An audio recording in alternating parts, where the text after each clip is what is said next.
Ever feel like you're standing at the bottom of Mount Everest, looking up at this gigantic project? You know that feeling, right? That's task inertia. And you are so not alone. We're doing a deep dive today all about this. Oh, absolutely. We're diving into this article from EduRes. It's called, "Why Can't You Get Started?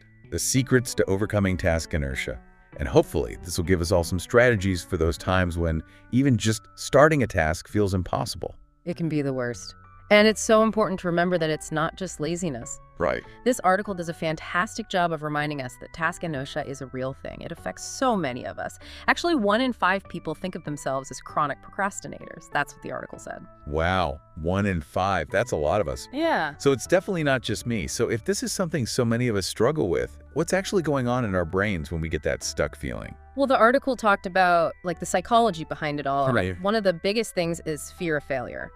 Our brains are wired to avoid threats. So for some, a big project can trigger that same fear response like fight or flight. Yeah. That deadline can really feel like a threat sometimes, like it's a risk to my ego, my reputation, even my job security. No wonder we don't want to get started. It's true. And then on top of that, you can get caught in the perfectionism trap. Ugh, yes. That desire to get everything just right can be paralyzing. Oh, tell me about it. I get so caught up in making things perfect that I end up doing nothing. You know what they say? Perfect is the enemy of good. Exactly. Aiming for a target that's always moving, not a recipe for success. You just end up with nothing getting done. Right. Yeah. And sometimes it's not even fear or perfectionism. Sometimes we just don't have the energy. Totally. We can't always be on. Exactly. We're not robots. And it's so important to acknowledge that. It is. Recognizing those different roots of task inertia, the fear, the perfectionism, the simple lack of motivation, that's how you find what works for you. It's like figuring out the problem before you can find the solution. Yes. So we know why we get stuck. But how do we actually break free from task inertia? I like how the article talked about breaking down large tasks. It makes a huge difference. Because sometimes a big project feels as daunting as climbing Mount Everest. Totally. And just like climbing a mountain, it's about focusing on each step, not the overwhelming summit. The article mentioned this 2-minute rule. Okay, I've heard of that. It seems simple, but it works. Right. If it takes less than 2 minutes, just do it. But what about those projects that take months to complete?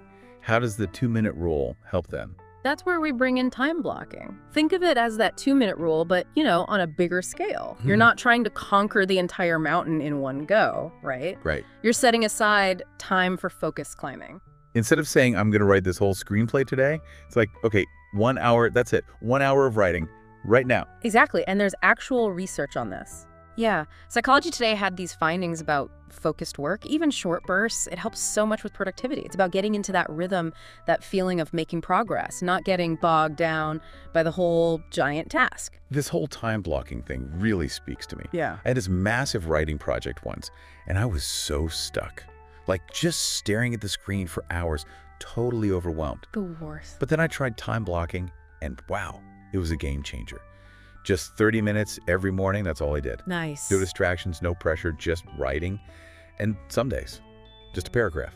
Other days, pages and pages. But the important thing was, I was moving. Yes. That feeling of progress, of doing something, it was so motivating. That's the momentum effect in action. Those little actions can really snowball. And the cool part is, there's a scientific reason why this works. Okay, now you've got me interested. What's the science behind this momentum effect? So when we finish, a task could be tiny, like sending an email or even just making a to-do list. Okay. Our brains release dopamine, the reward chemical. It makes us feel good. And that motivates us to keep going, to get that good feeling again. So we're basically giving ourselves little rewards all the time. I like that. Yes. So action first, then motivation, not the other way around. Huh.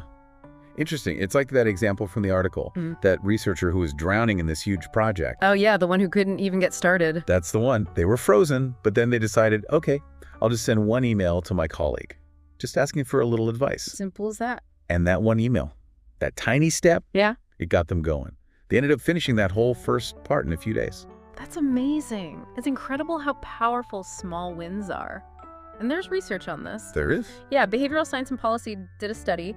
They found that when you break things down into smaller steps and celebrate each little win along the way, Yeah. it helps your focus and you do better in the long run. That makes sense. So break it down, celebrate the wins, got it.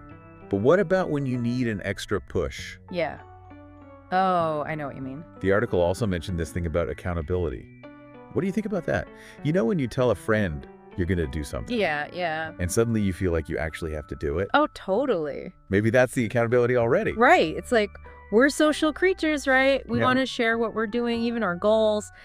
And it can be super motivating. So tell me about these accountability partners. Is that like a real thing? Oh, yeah. Does it actually work? It can be really powerful. I was reading the American Society of Training and Development. They found that just by telling someone else your goal, Okay. you're 65% more likely to do it. Wow. That's just from telling someone. Isn't that wild? And get this. Okay. If you check in with your accountability partner regularly, Yeah.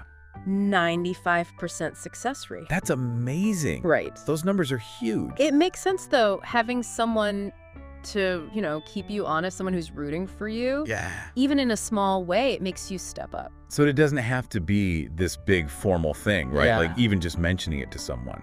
Or using one of those, what are they called? Shared to-do list apps. Oh, yeah, those are great. Just getting it out there, saying it out loud makes a difference. Huh. Even just listening to this deep dive, Right. that could be a form of accountability for people. Exactly. We're all in this together, right? Yeah. Figuring out how to tackle those mountains. One step at a time. Exactly. Nobody becomes a productivity master overnight. It's about understanding what trips us up and then finding what works, one little win at a time. I like that. So to wrap things up for everyone, Mm-hmm. if you're looking at that mountain of a task, feeling stuck, remember, break it down. Smaller steps. Celebrate the small wins, those dopamine hits. And don't be afraid to tell someone your goal. Just saying it can make a difference. And you know what? If you're really, truly struggling with a task, Yeah. maybe it's time for a rethink. Ooh, interesting. Maybe you need to adjust, delegate, or even just let it go. Wow, I like that. So maybe procrastination isn't the enemy after all. Maybe it's a sign that something needs to change. Task inertia. You've been warned. Until next time, everyone, keep exploring, keep learning, and keep diving deep.